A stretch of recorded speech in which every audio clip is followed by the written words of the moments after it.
Pocos textos del Nuevo Testamento han sido tan citados en sermones y tan poco estudiados como lo es 1 Corintios 9, 19 al 20. ¿O no sabéis que vuestro cuerpo es templo del Espíritu Santo? Así dice, pero precisamente por eso hay que tener mucho cuidado. Cuando un texto se vuelve tan familiar, el riesgo es que uno ya crea saber lo que dice antes de haberlo leído de verdad o de haberlo estudiado.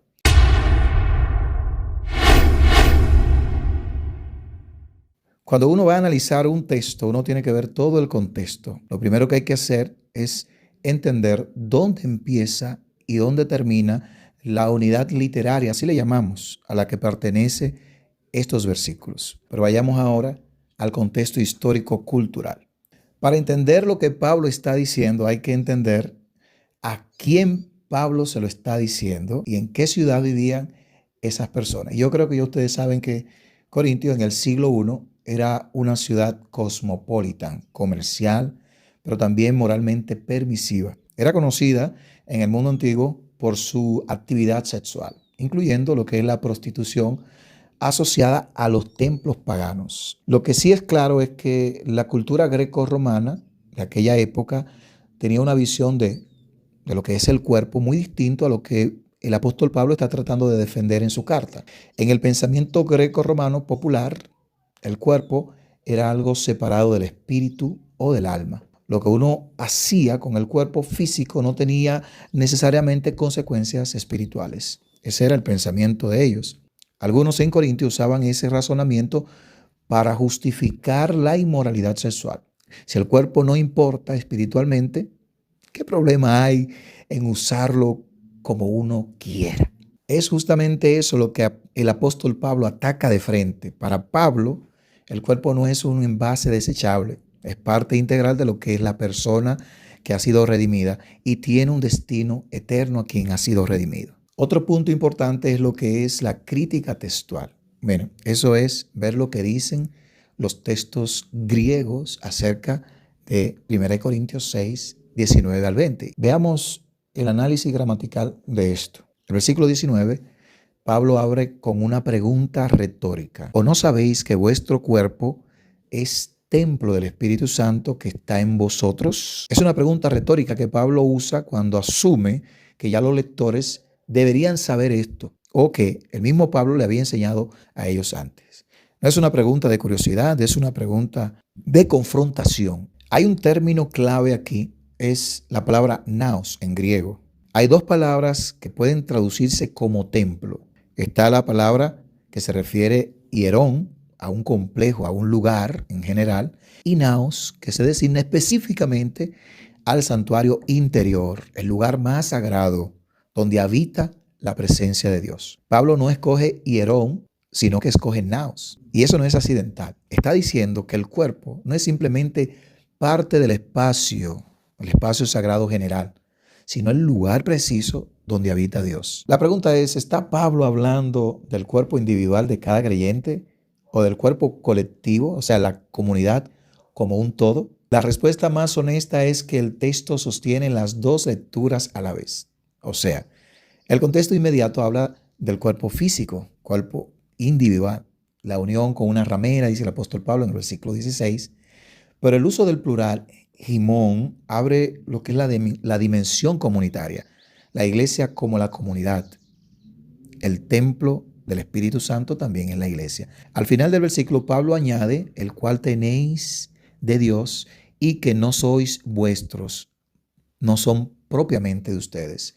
Y aquí está la afirmación más radical del pasaje. La posesión del Espíritu no es un logro del creyente, es un don recibido de parte de Dios. Y la consecuencia es que ese don es lo que hace al creyente posesión soberana de Dios. O sea, el versículo 20 nos aclara que fuimos comprados por precio. Y el verbo que aparece aquí viene del intercambio comercial en el mundo. Cuando alguien compraba a un esclavo, al comprar al esclavo, esa persona pertenecía directamente a quien lo compraba. Adquirir plena propiedad, plena autoridad sobre esa persona. Así que Pablo lo aplica esa imagen a la redención. Cristo compró al creyente y el precio, ¿cuál fue? La sangre de Cristo. Aquí tenemos un argumento directo del apóstol Pablo. Si alguien te compró, ya no eres tuyo. La autonomía absoluta del creyente sobre su propio cuerpo entonces queda cuestionada, no por una regla arbitraria, sino por el acto de redención de parte de Cristo. Entonces, este versículo es la orden que emerge de todo un argumento que tiene Pablo. Glorificad pues a Dios en vuestro cuerpo. Es como decir entonces, por lo tanto, todo lo que hemos dicho, haced esto. Y lo que hay que hacer no es escapar del cuerpo ni despreciarlo, sino usarlo para la gloria de Dios. Cuando Pablo dice que el cuerpo es templo del Espíritu, no está haciendo una metáfora sobre el alma, está hablando del cuerpo físico con toda su materialidad. Naos, templo, santuario.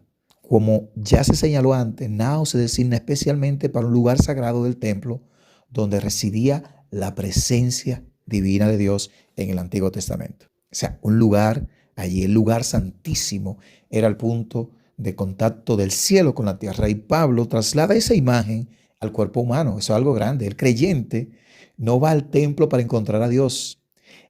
El creyente es el lugar donde Dios habita. Neuma, el Espíritu, Agio, el Espíritu Santo. La presencia del Espíritu no es un estado espiritual vago que anda por ahí. Es una habitación real y personal. O sea, Pablo no dice que el Espíritu visita el cuerpo. Dice que está en vosotros, que habita en nosotros. Y eso es lo que transforma al cuerpo en un lugar especial, un lugar donde habita la presencia de Dios. O sea que, amigos queridos, todo lo que estamos viendo aquí en Corintios 6, 19 al 20 es algo maravilloso. El sustantivo de precio lo que implica es un pago. Y en el Nuevo Testamento ya sabemos que es claro, el pago es la sangre de Cristo. El precio fue real, fue un precio costoso.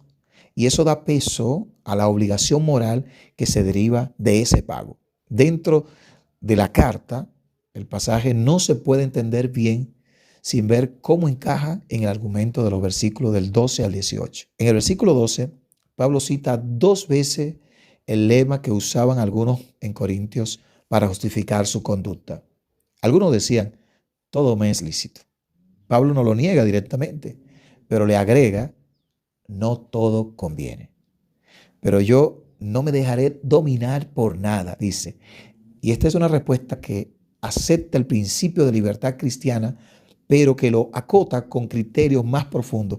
En los versículos que encontramos en el 13 y en el 14, Pablo introduce el argumento del destino del cuerpo. Los corintios decían, los alimentos son para el vientre y el vientre es para los alimentos. Querían aplicar esa misma lógica funcionalista a lo que es el cuerpo y la sexualidad. Y Pablo corta esa analogía, lo corta de raíz. El cuerpo no es para la inmoralidad sexual. El cuerpo es para el Señor y el Señor es para el cuerpo. Y además, Dios resucitó al Señor y también nos resucitará a nosotros, pero es en el cuerpo, en un cuerpo futuro, un cuerpo que luego será eterno.